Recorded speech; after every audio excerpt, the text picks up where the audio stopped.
Hi guys, my name is Ishan and welcome to our podcast channel Book Summary with Ishan, where we aim to provide a summarized view of some of the life-changing books under 30 minutes. Do check out the website for notes and other episodes. Link in description. Today, I'm going to summarize about an influential book, Think Again by Adam Grant. Think Again explores cognitive errors, biases, prejudices, and mental blind spots. It investigates our inability to change our minds once we have formed them. Individuals can't escape logical flaws in their thinking process, no matter how much knowledge and expertise they have. Unfounded opinions, external influences, assumptions, and other subjective perceptions are examples of this. Our natural tendency to rely on these distracted cognitive resources leads to sloppy decision making, rigidity, and inability to hear and be heard by others. Grant provides a novel technique to improve one's thinking based on his knowledge of psychology and the unpacking of several cases. It's a strategy based on questioning what we think and we know. At the same time, it encourages people to develop an interest in learning new things and seeing things from a different viewpoints. This method is referred as rethinking by Grant. You and your team will be more motivated to improve if you adopt this approach. It also allows you to influence the opinions of others without categorizing them into binary options. Adam Grant is an American psychologist, author of 4 New York Times best-selling books with a cumulative circulation of 2 million copies. They have been translated into 35 languages. Adam is also host of Work Life, a chart-topping TED original podcast. His TED Talks on original thinkers, givers and takers have gained more than 20 million views.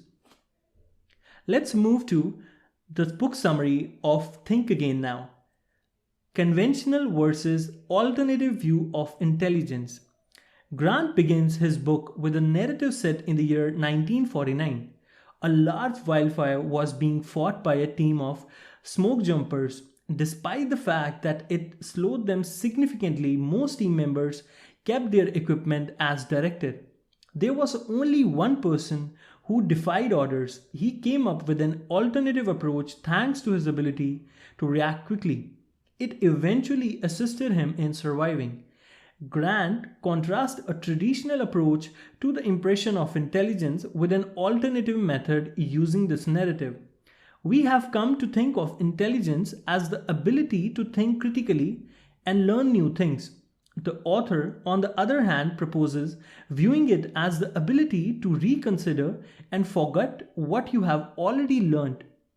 Cognitive flexibility is the art of ignoring our instincts, even though we tend to trust our gut feelings. Rethinking and questioning ourselves help us stay relevant in a world that knows no stability.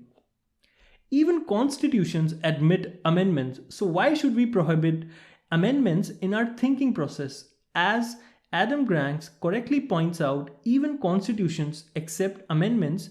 The wisest answer is to let rid of thought or an idea that no longer serves us well. This is the purpose of rethinking. You should focus on flexibility rather than consistency as you prepare for rethinking. Humans are known for their strong convictions and pride in sticking to them. This, according to Grant, works in a world that is stable and predictable. The problem is that we live in a constantly changing world. To succeed, we must concentrate on rethinking rather than just thinking. Grant also points out that rethinking is a skill set but can also be described as a mindset. People are more likely to hang on to old beliefs than to accept new ones. We prefer the security of certainty to the anguish of doubt. We prefer to listen to the ideas that make us happy rather than those that make us think hard. A rethinking attitude requires acceptance of the notion that facts change and what was once true may no longer is true. The roles we play. Grant describes our inclination when we talk with others or have an internal conversation using Phil Tedlock's mindset framework. Every time we think or speak, we often find ourselves in the role of a preacher, a prosecutor, or a politician. Preachers are only concerned in promoting their own beliefs. In an attempt to safeguard or popularize their views, they impose them on others. Prosecutors are eager to win each and every argument. They'll constantly strike out at everyone who doesn't share their viewpoints. Politicians, on the other hand, seek to please as many people as possible. They yearn for acceptance but don't see the sense in seeking objective truth. Grant proposes another position that could assist us in realizing our cognitive potential. Scientists spend their lives trying to understand the boundaries of their knowledge, and we can learn from them to enhance our own thinking process. Experiments, testing theories, rejecting old beliefs, and embracing new truths are all part of being a scientist. Grant maintains that changing one's mind isn't a sign of weakness. It is, on the other hand, validates your intellectual growth. The right and the wrong type of confidence. Even if we recognize blind spots or cognitive bias in others, it is impossible to avoid them in our own ideas or knowledge. These blind spots may impair our ability to rethink and give us a false sense of security in our decision. However, we might gain confidence in our ability to recognize errors in our thinking process. This form of self-assurance allows us to keep our beliefs current. It also aids us in recognizing our blind spots and adjusting our mentality accordingly. Neither overconfidence nor a lack of confidence are desirable qualities. Overconfidence is a characteristic shared by those who suffer from armchair quarterback syndrome. They think they know a lot more than they really do. Its opposite is the imposter syndrome, found in people who, despite having the competence and skills to success, doubt themselves anyway. They feel they are taking somebody else's place, and this inhibits their success. Grant also uses the example of a survey in which participants were asked to rate their expertise in contrast to that of others. They were also asked to take a test to determine their true knowledge. People who thought their expertise was superior to others considerably overestimated themselves. Their overconfidence leads to a failure to learn new things and change their mind. Finally, this leads to arrogance and ignorance. Overconfidence, according to the author, prevents us from seeing our defects. He proposes that we teach ourselves to be humble in a confident manner. Confident modesty not only allows us to acknowledge our mistakes, but it also allows us to work on improving them. The blessing of being wrong. People despise being proven incorrect. Many of us will become angry if someone points out flaws in our beliefs or methods of thinking. We can quickly spot when someone else is mistaken, but we refuse to recognize that we aren't always correct. We are unafraid to stand up for what we believe. Our unwillingness to change our minds is referred to as totalitarian ego in psychology. We grow as a strong attachment to our beliefs over time and don't want to let them go. There are two forms of detrimental attachments according to Grant. The first expresses our fondness for the past. We must learn to separate our current selves from previous selves. We can avoid depression if we do so. We will be able to clearly see the direction we are moving, and this will bring us more joy. We should detach our identity from our values in parallel with this renewal in time. Otherwise, our identity will be shattered if we have a dramatic shift in our viewpoint and discover that we were mistaken. Instead, Grant advises that we create a value system. This will allow us to shift our perspectives while maintaining our principles. Being incorrect in this situation will not result in an identity crisis. The art of conflicting. Since we can't avoid conflicts, we need to learn how to manage them. Adam Grant explained two types of conflicts. Number one, task conflicts. They occur when members of a specific team decides who should tackle a problem, what should be done, and how. This type of conflict is constructive because it prompts the seeking of creative solutions. Number second, relationship conflicts. These occur between people. Often these conflicts are detrimental because they impact interpersonal relationships negatively. However, if the parties to an argument show respect for one another, they may end up with a higher degree of compassion and cooperation. Our culture values pliability or the ability to avoid conflict as a favorable trait. This view is not accepted by the author. People who aren't scared to express their disagreement with our viewpoints, he argues, are the ones who push us forward. They assist us in assessing our abilities and identifies areas for improvement. Moving to collaborative approach in interpersonal rethinking.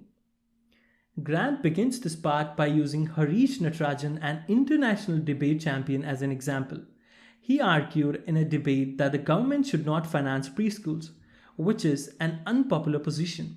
Almost everyone in the room was already convinced that preschools should be financed at the outset. However, Natarajan was able to persuade the audience by employing the following simple techniques. Number one, common understanding. Number two, non-judgmental questions. Number three, flexible thinking.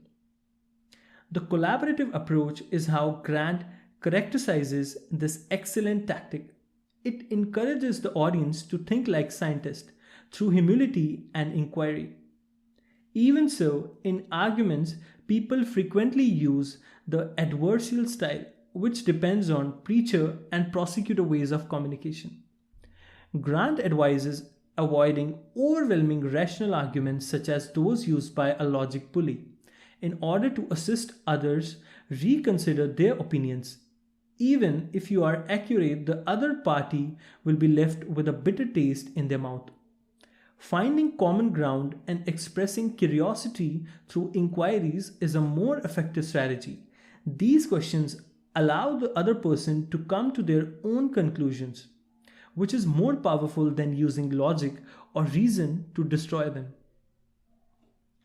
Moving to rivals and allies.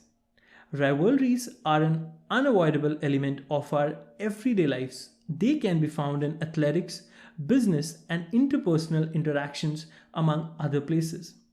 The main issue with rivalries is that we separate ourselves from those with whom we compete. Rivalries are fueled by emotions. When we factor them in, it's evident that they prevent us from establishing common ground with the opposition group. It's natural for people to want to be a part of a rivalry squad or side. However, once we are part of this group, we are exposed to polarization. To put it in another way, we form bonds with other members of this group rather than with the strangers. Our opinions get even more entrenched when we form bonds with our teammates.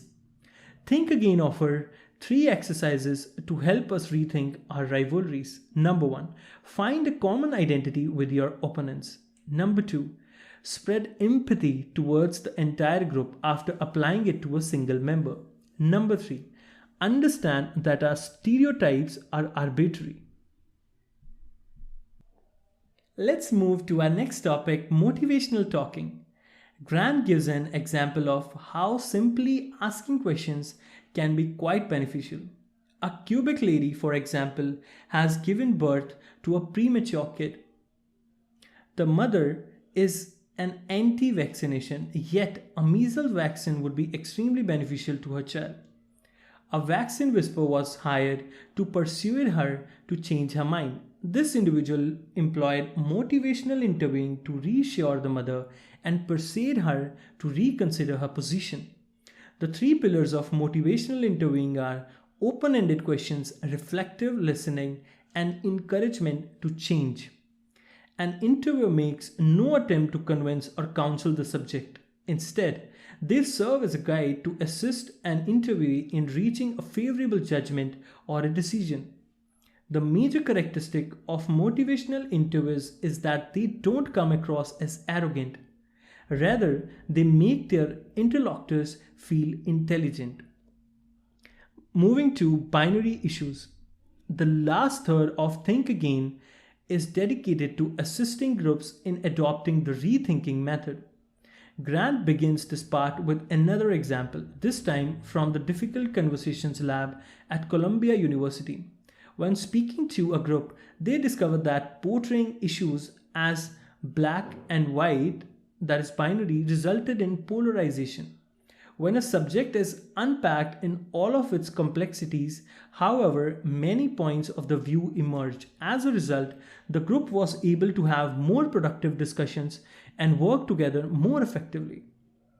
Grant elaborates on this idea, claiming that passionately proclaiming a position is ineffective in persuading others. Instead, being able to recognize the complexities of a problem will greatly increase your credibility. When talking to conservatives, for example, you shouldn't advocate for vehicle emission caps to combat climate change. Instead, focus on the financial advantages of green tech innovation. This method takes into account the issue's complexity better. It also allows you to engage your audience at the same time. Moving to ever-changing knowledge. Knowledge does not exist in a vacuum. Things that we thought were correct 20 years ago may suddenly appear to be outdated. When we gain knowledge, we either trust or remain skeptical of what we discover. Instead of focusing on what is in focus, skeptics found on what is missing. This method keeps their brain open and encourages reconsideration. Skeptics and deniers are frequently confused. However, there is a significant distinction between the two. Skeptics are skeptical of fresh knowledge they come upon. They will take their time to verify the veracity of these newly acquired facts about before believing them. Deniers, on the other hand, dismiss any information they receive from outside sources. They feel that only their personal viewpoints are correct.